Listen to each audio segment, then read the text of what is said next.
What's going on, YouTube family? It is I, PSNID 21, here with you today to give you my top 10 racing games of all time.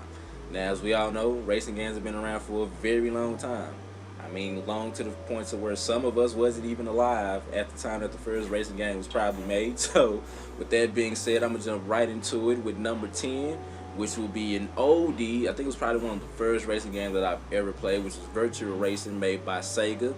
And I think for at the time when it came out, I mean, it gave you the option to play with 4 different views. I mean, obviously that's not saying a lot now because due to the technological advances that we have, but at the time when Virtual Racing came out, that was pretty groundbreaking. And like I said, you know, just the stages and the overall feel of, you know, you feeling like you're behind the wheel. I think that was the first game that kind of had the, you know, the behind the wheel camera where all you see is you're in the car, you know, in the steering wheel. So number 10 will be Virtual Racing, made by Sega. Speaking of Sega, number 9 is going to be Crazy Taxi, which was made for the Sega Dreamcast.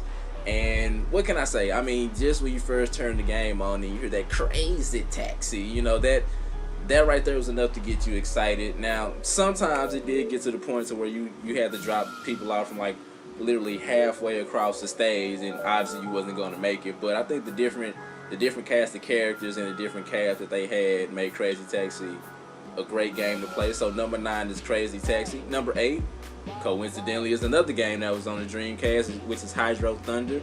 And I wasn't really a big fan of like racing games with boats. So when I first played Hydro Thunder, it instantly got me hooked.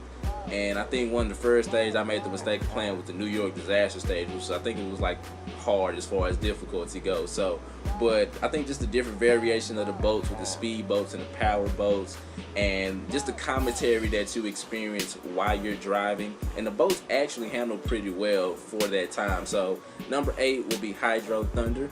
Number 7 is a game that made me love the Nintendo 64 even more than I already did, which was San Francisco Rush 2049. And in my opinion, it was one of the best arcade to home port racing games because it literally gave you everything from the arcade version and switched everything over to the console version and added a little bit more as far as like adding the wings to each car, because as far as I'm concerned, there was no wings on the arcade version of San Francisco Rush 49. But with that being said, you know, the soundtrack was great. I think it had like 13 original songs that was made for the game. You know, the cars handled as wacky as you would think they were, and the different variations of the cars was fantastic to see. I mean, they did have the battle mode, which was kind of a little nod to kind of a twisted metal type situation. It was kind of a riot to play, but it allowed 4 players to battle it out on an arena track at the same time, which I thought was great, and kind of a twisted metal Mario Kart type situation. So number 7 is San Francisco Rush 2049. Number 6, we're going to take it to the PS, and that will be Gran Turismo 3. Now, it pushed the PS to its limits graphically, because to be honest with you, I still don't think, I mean, as far as any genre goes, Gran Turismo 3 by far is one of the best looking games that I ever played on PS3. You can really hear the differences in each car engine. Like, you could tell what type of car you was driving, and it sounded as realistic as possible.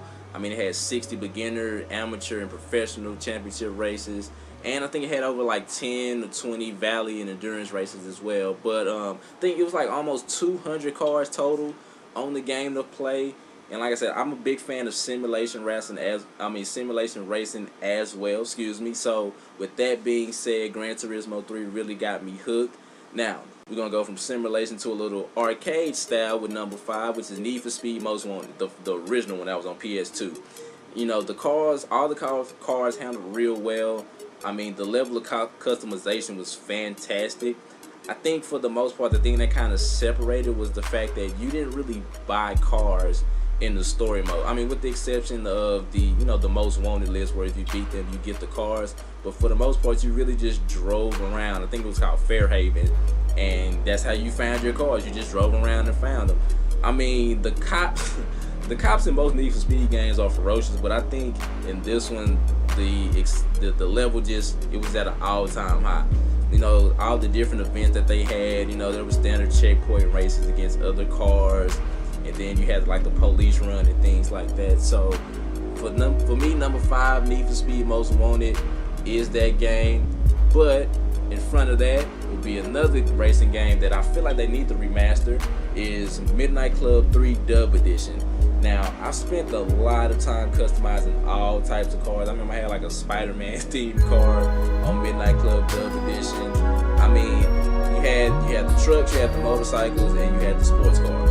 I mean, those are basically the categories that you had, but they all handle differently, they all look differently. I mean, besides what you do to every car, but the soundtrack for Midnight Club, I think, is by far one of the best soundtracks I've ever heard on a racing game. Now, keep in mind, this was the PS2, back before the days of 360 and PS3, and well, they all gonna let you do it on the Xbox One eventually. But just having your own background music playing in the background.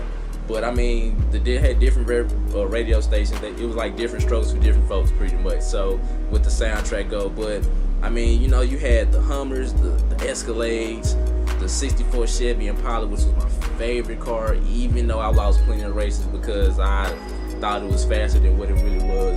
But number 4, Midnight Club 3 Dub Edition. Number 3 is the game that's the third in this franchise, actually, and it's gonna be Burnout 3.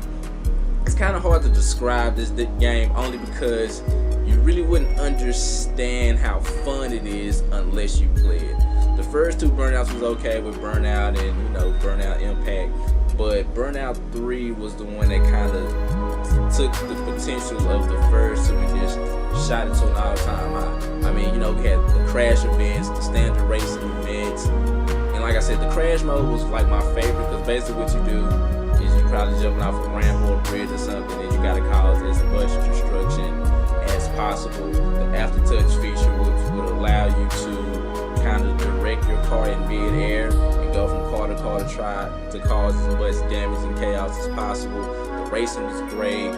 It took me a long time to unlock every single car, which I thought was great, especially for a racing game, because you don't want to just run through them. So for me, number 3 is Burnout 3 for the PS2. Number 2 is the OG Mario Kart 64, and I was kind of going back and forth between having this number 2 and number 1. But I mean, what can be said about Mario Kart that hasn't been said about Mario Kart already? Especially on Nintendo 64, where you and 3 of your buddies can be playing at the same time. My favorite was Toad, by the way. Sometimes it got to a point to me and a couple of my friends will argue over who would be using Toad because he was the fastest. But at the same time, I just liked him. But the thing that I still hate about Mario Kart, no matter what iteration of Mario Kart you're playing, you think you're about to win, and then all of a sudden, a random banana peel will come out of nowhere, or 2. You'll be like, okay, I see the finish line. The next thing you know, you just get hit with a green turtle shell from behind, your car flip over, then boom, you get past, and you end up like 3rd or 4th place. But besides that, Mario Kart it still is a very entertaining game to play. You can play it with your grown friends. I mean, you can play it with your kids, nephews, nieces, uncles, whoever. So Mario Kart 64 is definitely a game that you can play with anybody. And the game that dethroned Mario Kart, as far as my favorite racing game, is Forza Horizon 2 for the Xbox 360. By God, this is one of the most beautiful racing games I've ever played in my life. Soundtrack I can do without, but that's why you have the background music to play your own music. But I mean, between the different cars, just driving around the different races, I mean, obviously they do have the fast travel option, but I think just the enjoyment of just driving around and trying to find cars and just the different AI levels as well. Like you do start off kind of easier, and then obviously the more you grow, the harder the races get. But yeah, Forza Horizon 2 is the best racing game I've ever played in my life. So with that being said, what are some of your favorite racing games to play? You could either reiterate on some of the ones that I've named, or just give me some that I did name, because obviously I forgot some. So leave in the comment section, what are some of your favorite racing games to play? Like, share, comment, subscribe to the YouTube channel. I have plenty more videos to come. I want to thank y'all for watching this video. I'm PSNID 21, and your fan bro is out. Peace.